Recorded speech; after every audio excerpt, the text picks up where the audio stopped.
berapa? NKRI seumur hidupnya berapa tahun? Tentu sepanjang abad, sepanjang sejarah. Itu namanya pendekatan normatif. Keinginannya begitu. Pendekatan das sollen. Tapi das saya bagaimana faktanya? Kalau terjadi misalnya tadi perang dagang di Laut Cina Selatan, yang sekarang perang dagang antara Amerika dan Cina, berkembang menjadi perang terbuka, perang bersenjata, dan eskalasinya terjadi terus kan. Cina sekarang udah ngusir armada militer Amerika di situ. Amerika boleh kasih peringatan. Jadi ada kemungkinan terjadi eskalasi di situ, dan eskalasi itu terjadi seminggu sebelum pemilihan umum. Apa akibatnya bagi pemilihan umum Indonesia? Itu namanya membuat analisa dengan perspektif yang kadangkala berlainan dengan perspektif normal. Karena kita hitung misalnya, kalau terjadi pemilunya bisa batal, bisa. Itu pentingnya menguji argumentasi dengan perspektif yang lengkap, bird's eye view, pandangan burung dari atas, dia bisa lihat blockingnya. Begitu cara kita menganalisa. Sekarang kita bikin modulasi, bikin modeling. Kalau terjadi perang terbuka di situ, di dalam analisis akademis, NKRI hanya bertahan 14 jam. Lalu kita bilang, nggak mungkin. Ya memang kita ingin supaya nggak mungkin. Tapi kalau itu terjadi, artinya perang di Laut Cina Selatan, armada ke-7 Amerika akan naik dari Pakistan ke Okinawa. Dari Okinawa yang satu turun ke Pakistan, lalu dia jepit Laut Cina Selatan. Bagi Indonesia akibatnya apa? Seluruh jalur energi berhenti. Impor pangan berhenti, itu obat-obatan berhenti. Karena itu jalur energi nasional. Bisa dapat ya, saya kasih gambaran umum supaya kita belajar untuk menganalisis masalah itu pada tingkat yang paling ekstrim, paling radikal. Nah, dalam keadaan dijepit karena dianggap Indonesia proksinya Cina, maka seluruh radar penerbangan juga dikacaukan. Pertanyaannya misalnya, berapa banyak ibu yang sedang hamil yang akan menderita dan mungkin keguguran karena tidak ada obat antibiotik, karena jalur obatnya dihentikan. Loh, kok bisa begitu? Karena kita masih impor obat, karena kita masih impor energi, kita masih impor bahan pangan. Jadi problemnya karena kita importir banyak hal, maka kalau terjadi clash di situ, NKRI itu berhenti dalam 14 jam. Ada nggak capres yang bicara itu? Bicara tentang global policy. Jadi saya ingin agar supaya teman-teman di Papua punya perspektif burung untuk melihat persoalan. Memang ada problem otentik di dalam masyarakat. Tapi dari awal saya mengingatkan itu supaya kita tidak ditipu atau tidak diselewengkan di dalam lalu lintas percakapan ILC lah, segala macam Metro TV yang sebetulnya lebih banyak isinya sensasi itu. Karena itu di ILC itu saya nyibul. Kalau di forum ini tempat saya bertobat. Karena saya mesti diskusi, mesti mempertanggungjawabkan alasan saya, argumen saya. ILC saya nggak perlu mempertanggungjawabkan, saya tahu itu urusan politik semua itu. Diselesaikan di kotak suara deh. Tapi di sini, di dalam forum anak muda, dalam forum kumpulan pikiran akal sehat, saya harus pertanggungjawabkan setiap dalil yang saya ucapkan. Itu soalnya. Itu bab 1. Selesai ya. Satunya selesai. Satu selesai. Yaitu cara melihat soal. Sekarang kita lihat soalnya. Tadi metodologinya tuh. Yang lagi bikin disertasi atau tes atau skripsi. Sekarang masuk pada, tadi sudah terangkan apa itu perspektif, sudah terangkan apa posisi saya, yaitu bird's eye view. Saya mau terangkan apa itu Papua menurut perspektif tadi gitu ya. Jadi runtuh kan jalan berpikirnya tuh, supaya kita tidak dungu.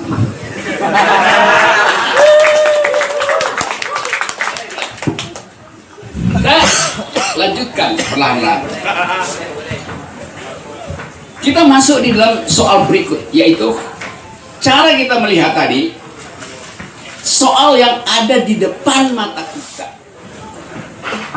Kalau Anda melihat potret, Anda mesti ada dalam jarak supaya Anda bisa bedain itu foto siapa.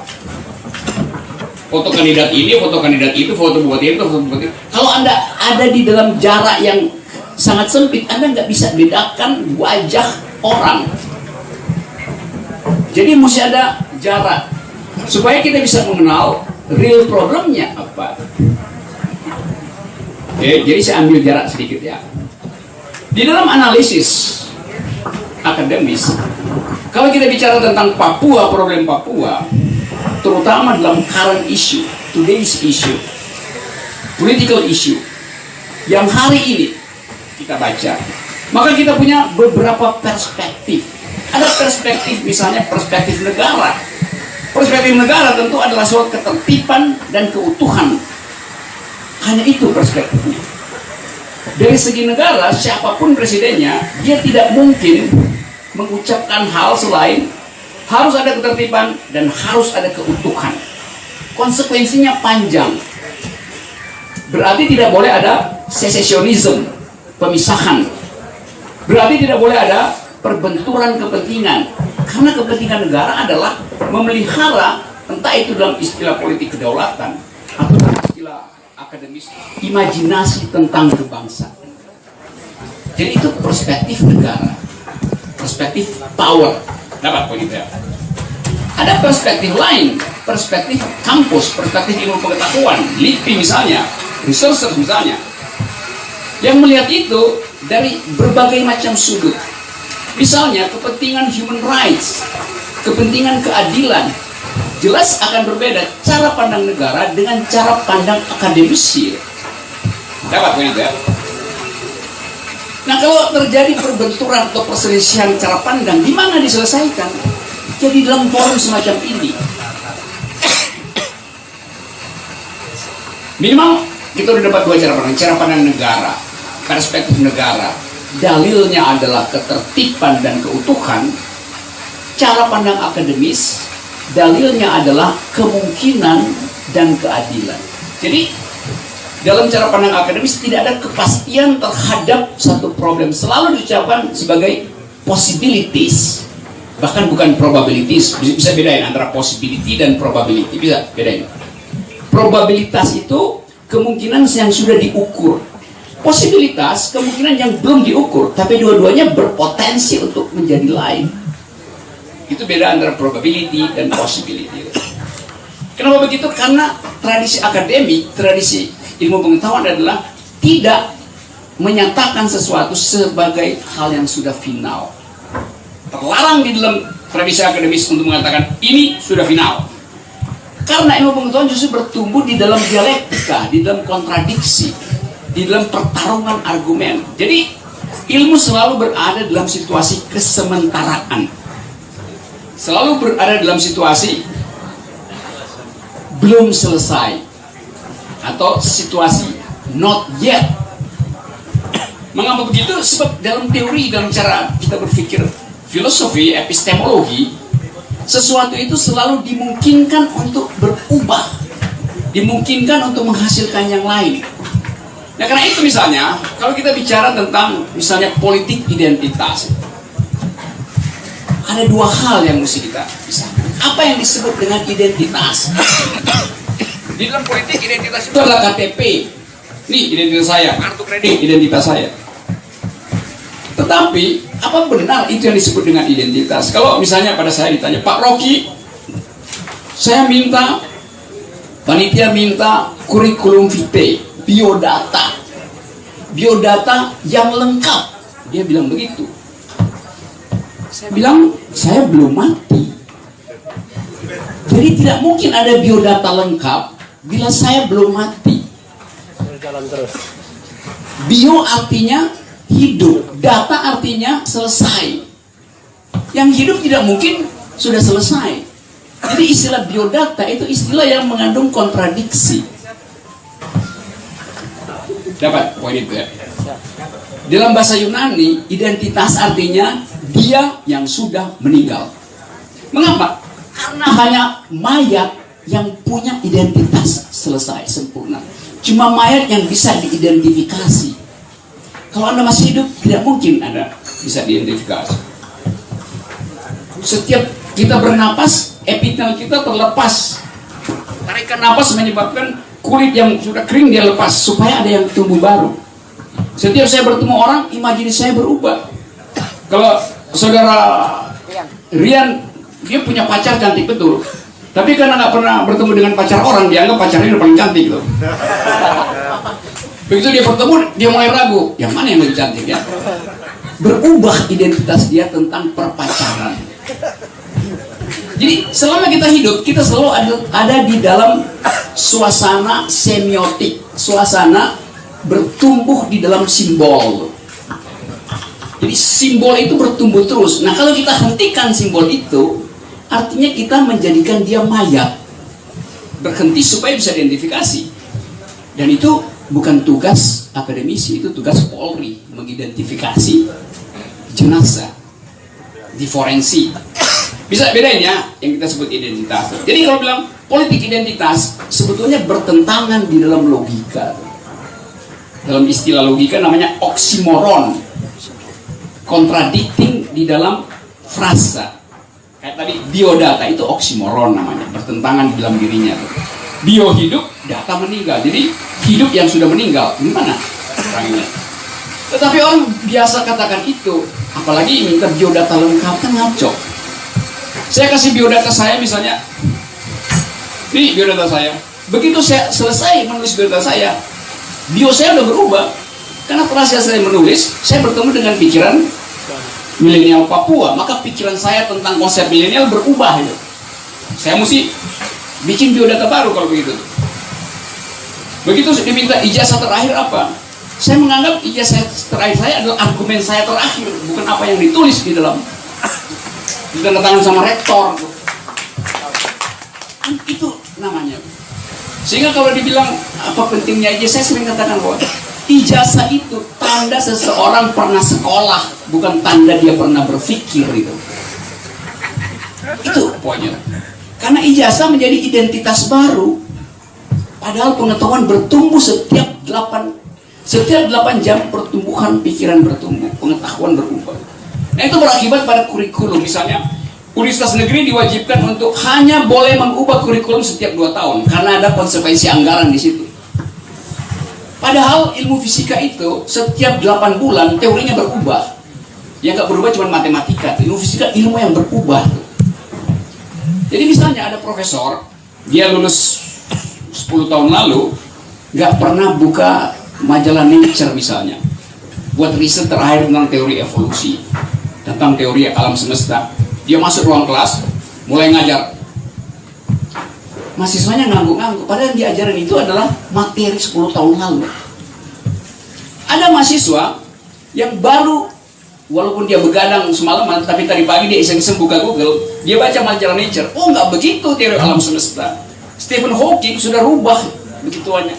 Tapi mestinya dia protes pada profesor di depan kelas kan, Pak Profesor salah itu. Saya baca Nature edisi terakhir nggak begitu teori tentang everything. Profesor kan bilang, kamu siapa? Mahasiswa semester 3, keluar ruangan. Kan ngaco kan? Padahal mestinya terjadi dialektika. Profesor katanya, Anda baca informasi dari mana sehingga tumbuh pikiran dari dalam kelas. Nah profesor yang mempertahankan feodalisme semacam itu profesor dulu.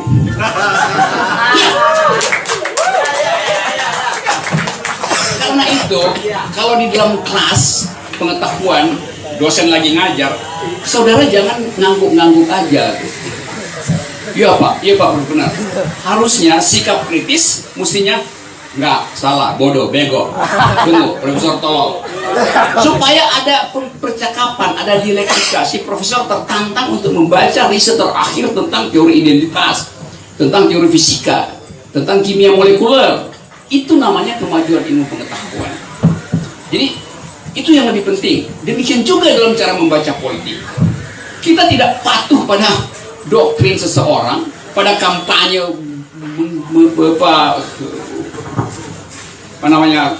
kampanye demagogi artinya orang yang ngomong sekeras-kerasnya, pamer ini pamer itu, manipulasi opini publik, tapi nggak ada poin. kita mesti menggeleng. Itu sebabnya saya dorong selalu supaya politisi itu kalau berkampanye datang ke kampus, minta diuji di kampus itu pikirannya. Jadi jangan takut untuk membaca politik kalau kita punya metode untuk mengerti persoalan. Itu soalnya. Ya, karena dengan konsep itu saya pergi pada problem cara membaca Papua tadi. Saya terangkan tadi ada perspektif negara, ada perspektif akademis. Dasar dari perspektif negara adalah ketertiban dan keutuhan. Dasar dari perspektif akademis adalah posibilitas, kemungkinan untuk dilihat dengan cara berbeda ya. Itu yang menyebabkan kenapa perspektif negara dan perspektif akademis selalu bertentangan. Karena negara ingin finalkan pendekatan dan itu memang perintah konstitusi. Akademis ingin mengucapkan kemungkinan.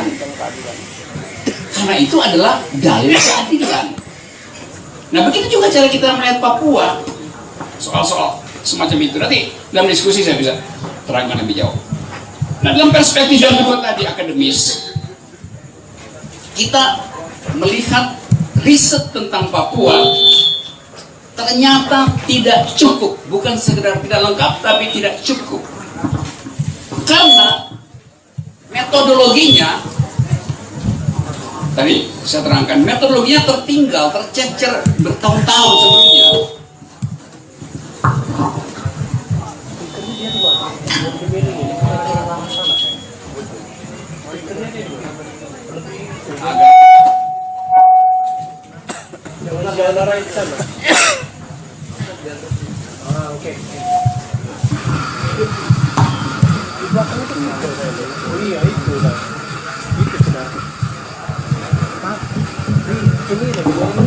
Oke. Yang ada Bang, apa? Bang. Switternya ada pin sini aja itu. Ada pin keluar aja.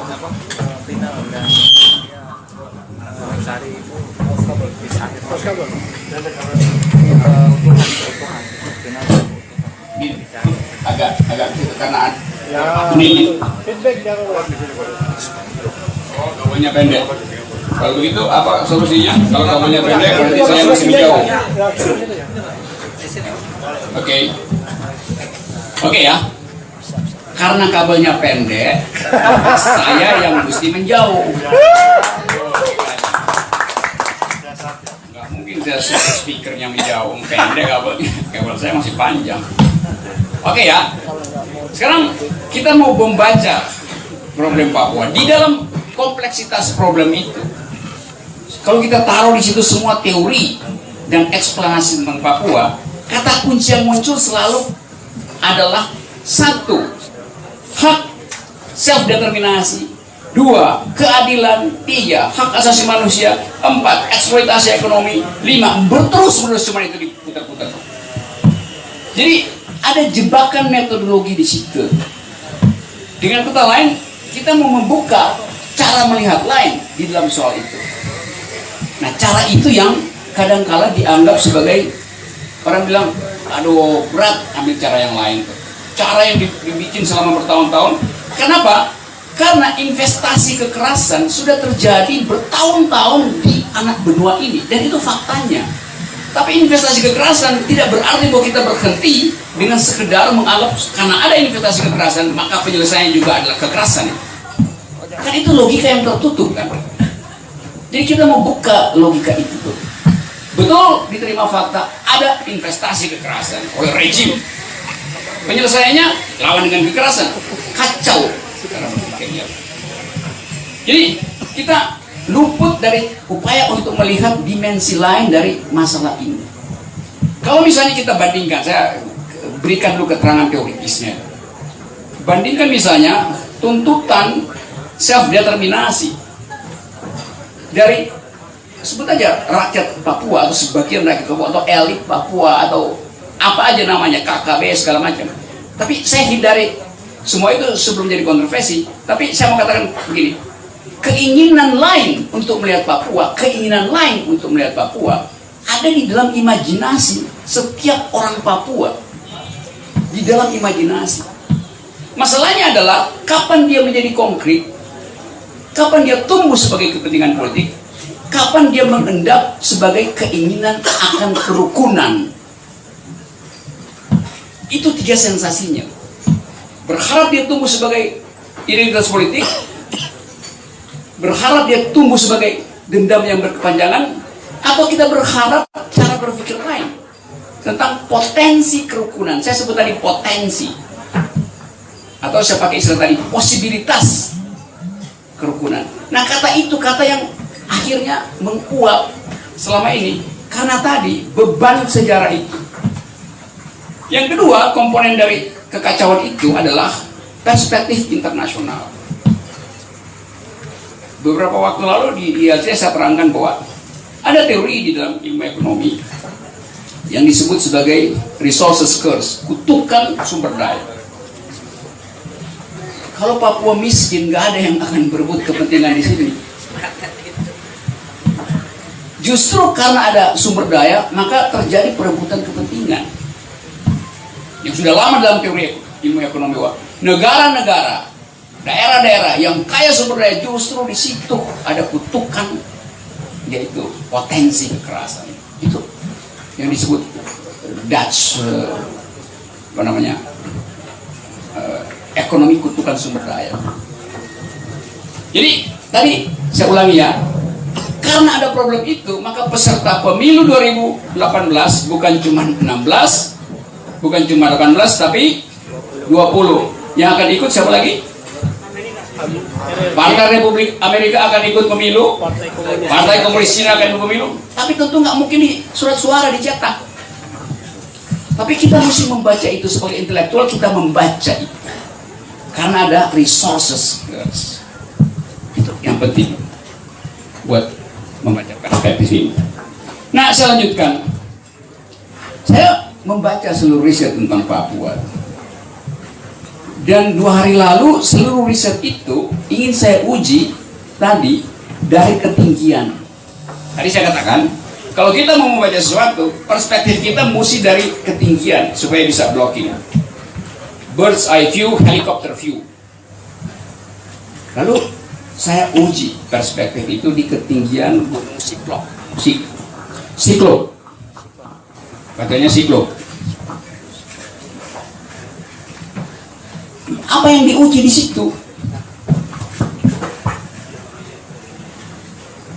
Biasanya orang kalau naik gunung, dia naik pakai kaki, turun pakai kaki.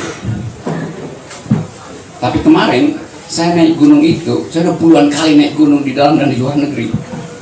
Kemarin saya nggak naik pakai kaki, nggak turun pakai kaki. Saya naik pakai tangan dan turun pakai pantat. Artinya saya merangkak waktu naik dan ngesot waktu turun. Tapi itulah perspektif untuk membaca Papua. Kita mesti merangkak untuk mengetahui sumber persoalan, dan kita mesti ngesot supaya kita tahu di mana hambatan itu. Jadi peneliti atau politisi atau birokrat yang tidak pernah merangkak untuk menemukan problem Papua dan tidak pernah ngesot untuk tahu keadaan sebenarnya, itu pasti diliputi oleh banyak prasangka. Nah, kemarin saya naik gunung itu dengan perspektif yang saya terangkan ketiga tadi, perspektif kerukunan. Merayakan Natal di atas sana dengan perspektif kerukunan. Bertemu dengan beberapa agama yang berbeda, bertemu dengan jenis milenial yang berbeda, tapi sama-sama merasakan siksaan merayap dan penderitaan ngesot. Tapi di situ justru kerukunan dibuktikan. Anda nggak mungkin merayap sendiri tanpa didorong dari bawah, dan Anda tidak mungkin ngesot pakai pantat sendiri tanpa ditahan dari atas. Itu ide tentang kerukunan kebersamaan. Saya tidak bicara tentang kepentingan politik memakai perspektif itu, tapi saya ambil hal yang simpel yang tidak pernah dilihat orang lain. Kalau kita bandingkan misalnya dengan ini kabelnya ini kurang sempurna. Kalau kita bandingkan dengan keadaan di luar negeri misalnya, di dalam berbagai macam bentuk secesionism, kalau orang bicara tentang keinginan revolusioner untuk membentuk negara sendiri, memisahkan negara sendiri, itu dijamin oleh hukum internasional. Jelas itu dijamin. Tetapi harus ada argumen yang cukup untuk menghasilkan dalil itu. Dulu saya riset tentang gerakan revolusioner di Sandinista di Nicaragua. Gerakan kiri Nicaragua berupaya untuk membuktikan bahwa dia eksis. Karena itu di dalam hutan dia bikin satu klub studi untuk mengevaluasi seluruh percakapan politik dunia tentang Nicaragua. Dan dari hutan itu, dengan waktu itu masih pakai satelit, berita satelit kecil, peristiwa dari hutan Nicaragua diupload ke sebuah situs di UCLA, University of California di Los Angeles.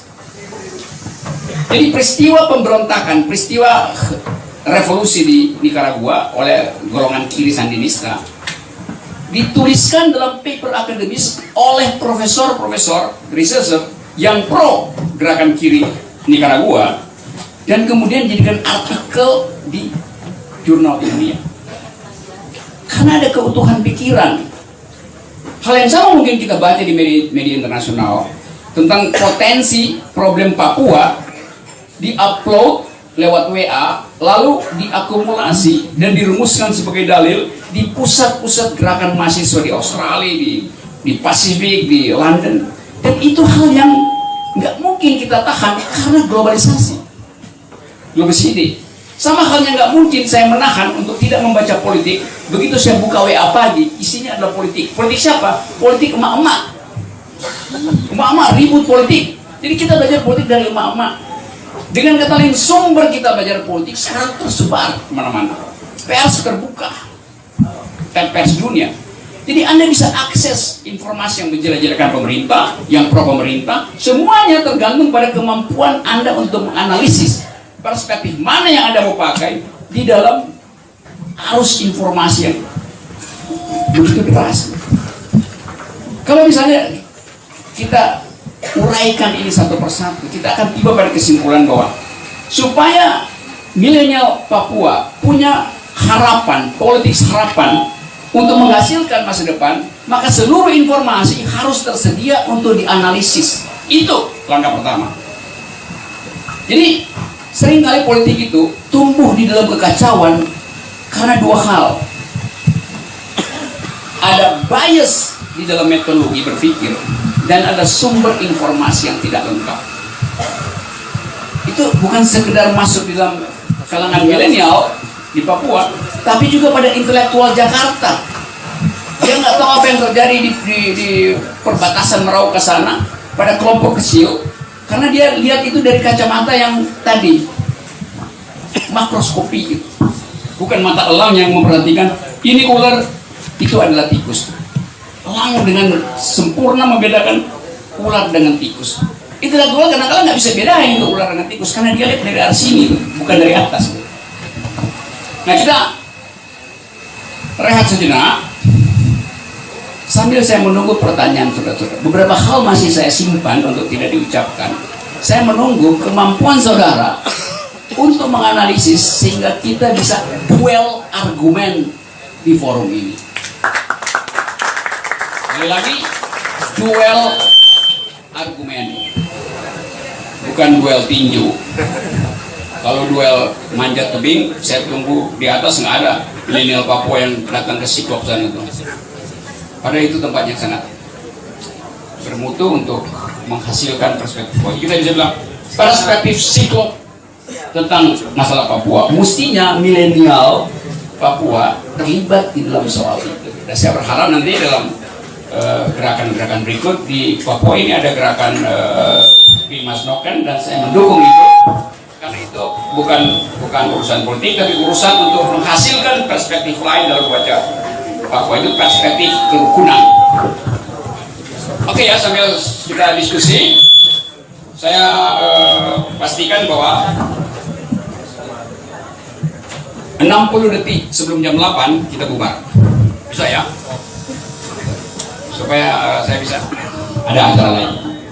Tadi saya bilang 1 jam, oke, saya kasih bonus 30 menit. Jam 8 kita selesai. Saya minta maaf nggak bisa lama di sini karena saya masih janji dengan lingkungan yang lain, ada pers dan ada beberapa aktivis sosial di Papua yang menunggu saya. Tapi saya udah minta izin mereka, saya bilang maksimal jam 8 saya selesaikan pembicaraan ini. Jadi sekali lagi saya senang karena ruangan ini jadi penuh. Ini satu dapil apa? Tim kampanye. Oke. Jadi sekali lagi pakai 30 menit ini kita diskusi dan kita cari tadi positivitas untuk membaca Papua. Kata kuncinya adalah possibility, kemungkinan lain untuk membaca Papua, bukan kemungkinan yang sudah final tadi, kemungkinan pun yang sudah baku. Oke? Ya, terima kasih.